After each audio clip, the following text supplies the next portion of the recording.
guys, welcome to the third episode of Sunday School at Home. Last week we met a couple of Jesus friends, remember, and we learned about how the back to life body is a little bit different from our normal bodies. And we learned about how someday God is going to make the whole world a back to life world, everything in it renewed and perfect. Jesus coming back to life is God's promise that someday he'll do that for everything. So it's amazing news. It's amazing news. But in the meantime, it's hard to wait, right? We know that God will keep his promises, but we live in what we call an already, not yet time. That means that even though God has already raised Jesus from the dead, the world is not yet perfect. We're not there yet. We're still waiting. And sometimes it can be really hard to wait, right? We might feel like giving up. So if you go to your packet, you'll find a story called Beef Bulgogi. Pause the video and read the story. So in this story, Cale was really fed up with his family, right? And he was ready to leave. He was so mad at his sister that he was just going to run away from home. Have you ever thought about running away? I think all of us think about running away sometimes. We get so fed up and we just want to leave. But eventually, you remember that you love your family and your family loves you, just like Cale did. It can be really hard to wait, though. And it can be really hard to wait for God to make things perfect, right? But did you know God has given us a huge family to help us get through the hard times of the waiting? Our big family is called the church. When you think about church, I bet you think about going to church. That's often what I think of. We go and we sing songs to God, and we pass the peace to each other, right? And we listen to a pastor preach, and we go to Sunday school, and we baptize people into God's family, and we meet Jesus in communion.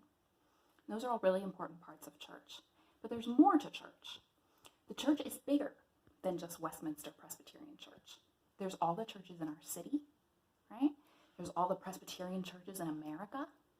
There's all the Baptist and Methodist and Lutheran and Catholic churches. There's all the churches all over the world, in every single place. And there's all the people who have ever been part of the church at any time in history, in the past or in the future. There's all the people who will ever be part of the church. Maybe your kids, maybe your grandchildren, maybe your great-great-great-great-grandchildren will be part of your family in the church. Because you're part of God's family, you have millions of brothers and sisters and siblings. I am your sister, and you are my family, because we're all part of God's family. Today's Bible passage talks about the very earliest church, the first people to believe in Jesus, right after he came back to life. They knew that God wanted them to live like a family and to take care of each other on the way. So they each gave each other everything they needed. The people with money gave it to people who didn't have money. The people with stuff gave it to people who didn't have stuff. The people with food gave it to people who didn't have food. It's pretty amazing, right? They shared everything that they had so that nobody was in need. And they took care of each other because they knew that that's what God wanted them to do. Do you know why? Because God knows that while we wait for the perfect back-to-life world, while we wait, we need help. So God gave us a family to help. In your packet, you have an activity sheet called Chatterbox. So pause the video and play the game. I hope that that's fun and that you'll play with it all week. It can help you to think about church. As we wait for God to make all things perfect and good and renewed, we're moving forward. We're moving toward that day when that happens. And it can be hard. It can be hard to believe it. It can be hard to keep moving, but the church cheers us on. We get to move together. And since we're all part of the family, we encourage each other to love Jesus more than anything. We encourage each other to hope for God's perfect world. We encourage each other to stick to it when being a Christian is hard, and sometimes it is. And that's why we need the church. When you grow up, you might keep going to Westminster, and that's great.